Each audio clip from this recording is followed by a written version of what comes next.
All right, the other, the big matchup here in the SEC this week, LSU at Ole Miss.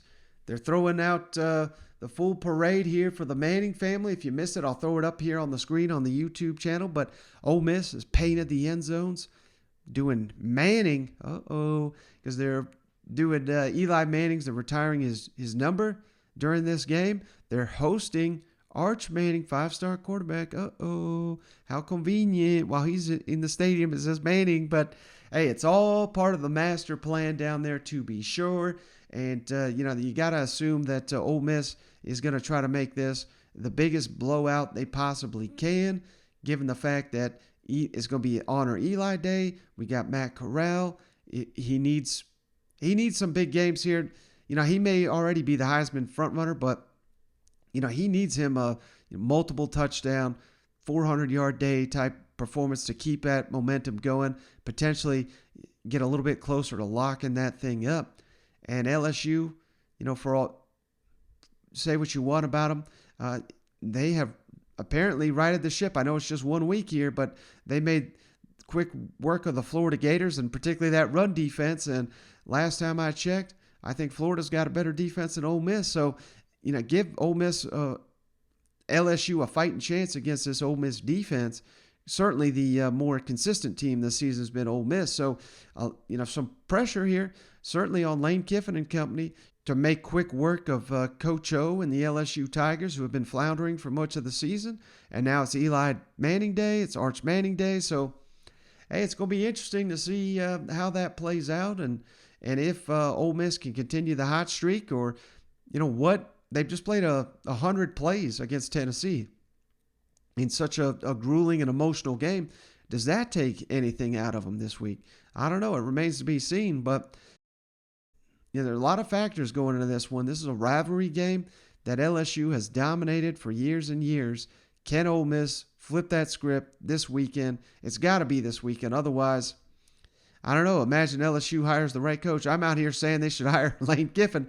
Maybe this is an audition. Scott Woodward's going to be at the game. You better believe he's going to be studying up Lane Kiffin, how he acts in this game and the offense and all that. So a lot of storylines heading into this matchup for the SEC on CBS Game of the Week. Cannot wait for this one. This is the best game on the calendar in the SEC this weekend. But speaking of that, Coach O, haven't really got to much of his comments other than calling the Matt Corral injury news some BS. So let's kick it over to Coach, talking about the improvements on the offensive line, on meeting Lane Kiffin, gives a little background on that. I thought these comments were really good and interesting. Any less pressure, perhaps, on the LSU Tigers now that they know the fate of Coach O?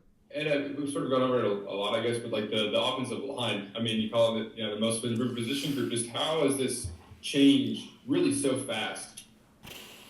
Well, I think you're seeing it, Wilson, as fast, okay?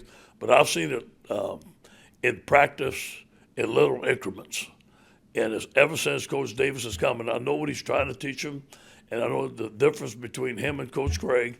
I can notice a difference, and it just took a little while for our guys to get used to it. But I know what you're saying, that we're running the ball at a much better pace right now. But I've seen little increments in practice. Like it's a bump combo. The guys are getting off the ball and attacking guys off of the football. And now he's put it all together, and finally, we're all healthy. I think you're seeing a combination of, I think Coach is a great coach, and we got some good players believing in his scheme, and they're healthy. Do you remember when you first met Lane Kiffin in your career, and how was your relationship with him evolved from being a coworker to your boss, and now, I guess, a rival on the field? I remember I'm with Pete Carroll, and he asked me a question. He says, Eddie, I can hire an older, experienced coach, or I can hire a young, go-get-it coach that I think can help us in recruiting. I said, well, why don't we get a guy that can help us in recruiting? And it was Lane Kiffin. He was a young coach in Colorado State with Sonny Lubick, I do believe, which was Monty Kiffin's son. And Monty and Lane are best friends. And I remember sitting in the recruiting meeting. I was a recruiting coordinator, and we were evaluating some talent. And I liked the guy, and Lane didn't. and you know what? He was right. And he earned my respect. He earned my respect from day one. Lane and I became very close, me being the recruiting coordinator. He was our out-of-state recruiter. He brought in some tremendous – in fact, he taught us how to recruit out-of-state at USC. He brought in a lot of number one draft picks. He recruited every day he could. He was on the road 7 days a week, working from Florida to New York. I think the guy's a tireless recruiter. He's a great recruiter, and he's a great evaluator of talent. How do you motivate the guys over the last stretch of the season when they know that you're not going to be here? Well, first of all, I've been an interim coach already, and so I feel that I think the pressure's been let out the tank. I think everybody was hearing all the stuff now. Now it's done. Now we can just go out and concentrate on football and play football. I think we're going to play a lot freer. I think that we're going to have some great practices. Our guys want to beat Ole Miss. Our guys like winning. So there's a lot of young players mixed in with some old players. So I think that we're going to practice very well. And we know that Ole Miss presents a challenge. Everybody sees it on TV. Everybody sees the offense. So we're going to step up to the plate as a challenge. And on that last one, I mean, I think he might be onto something here. Not necessarily the players.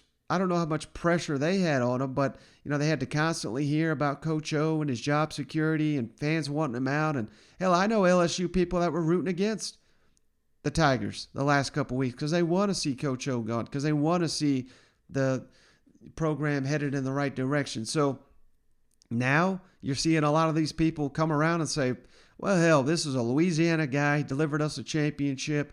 Let's send him out on the right note. So I think the vibe is certainly a lot better here in Baton Rouge. Of course, that helps when you beat a rival in Florida. So you got to continue that to keep that thing going. But just consider all the momentum LSU could possibly have if they find a way to go back-to-back weekends, pulling up upsets in the SEC, this time on the road. Of course, Coach O used to coach down there in Oxford, so maybe even a little bit more, just a little FU from Coach O to the Ole Miss program there. Who knows? But again, cannot wait to see this one.